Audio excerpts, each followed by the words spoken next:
உங்கள் favourite TV ஷோக்களை இனி miss பண்ண தேவையில்லை. ZEE5 இல் முற்றிலும் இலவசமாக காணுங்கள். இங்கேயும் எப்பொழுதும்.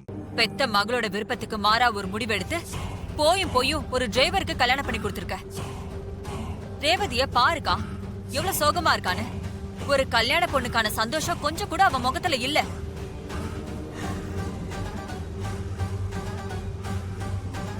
அந்த டிரைவர் கிட்ட அப்படி என்னத்தான் நீ நல்லது கண்ட? அவனுக்கு ஃபேவரா முடிவெடுத்து இப்படி ரேவதியோட வாழ்க்கையை காலி பண்ணிட்டியே. சந்திரா, நான் எடுத்த இந்த முடிவு இப்ப வேணா தப்பா தெரியலாம். பின்னாடி நான் ஏன் இப்படி ஒரு முடிவை எடுத்தேன்னு தெரிஞ்சா நீங்க எல்லாரும் சந்தோஷப்படுவீங்க. நாங்க யாரும் சந்தோஷப்பட போறது இல்லக்கா. நீதான் இப்படி ஒரு காரியத்தை செஞ்சிட்டோமேனு வருத்தப்பட போற. சரி, இப்படியே பேசிக்கிட்டு இருந்தா ஒரு முடிவே இல்லாம போகும். இப்போ அதை விட ஒரு முக்கியமான காரியம் இருக்கு. ரேவதி, கல்யாணம் ஆன கையோட பூஜை ரூம்ல வந்து விளக்கேத்தணும். வா, வந்து விளக்கேத்து. அம்மா, என்னம்மா நினைச்சிட்டு இருக்கீங்க? என்னோட ஃபீலிங்ஸ் புரிஞ்சுக்கவே மாட்டீங்களா?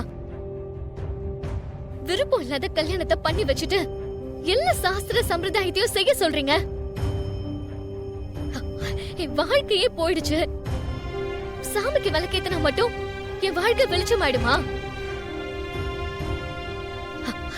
தயவு செஞ்சு இந்த மாதிரி விஷயங்களை செய்ய சொல்லி என்ன கம்பல் பண்ணாதீங்க. இதை எதையும் செய்யற மனநிலையில இல்ல. இது பாரு ரேவதி, உனக்கு கல்யாணம் ஆயிடுச்சு. நீ விரும்பினாலும் விரும்பலைனாலும் சில விஷயங்களை செஞ்சுதான் ஆகணும். நீ வேண்டாங்கிறதுனால அது எதுவும் மாற போறது இல்ல. உன்னை விளக்கேத்த தானே சொன்ன, அதுக்கே இவ்ளோ கோவப்படுற? நம்ம வீட்ல இதுக்கு முன்னாடி நீ விளக்கேத்தினதே இல்லையா? அது மாதிரி இதையும் நினைச்சுக்கோ. அக்கா, என்ன பேசுற நீ? அப்ப விளக்கேத்துனதும் இப்ப நீ விளக்கேத்த சொல்றது ஒன்னா? ரேவதி தான் முடியாதுன்னு சொல்றால, அவ இஷ்டத்துக்கு தான் கொஞ்சம் விட. சந்திரா, நீ கொஞ்சம் பேசாம இருக்கியா? அவ ஏற்கனவே கோவத்துல இருக்கா.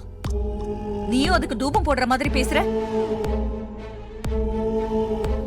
ரேவதி, அம்மா நான் சொல்றேன்ல, வா வந்து சாமி ரூம்ல விளக்கேத்து. இப்ப என்னம்மா, விளக்கேத்தணும் அவ்வளவுதானே? இந்த கல்யாணத்துல எனக்கு பிடிக்காத விஷயமா தான் வரிசையா நடந்து வந்துட்டு இருக்கு. இதையும் பிடிக்காமலே செஞ்சுட்டு வந்துடுறேன்.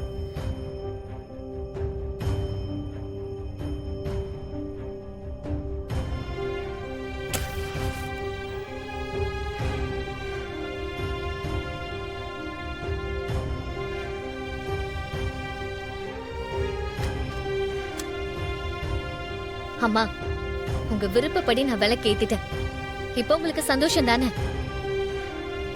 இது மட்டும் தானா, இல்ல இன்னும் ஏதாவது இருக்கா?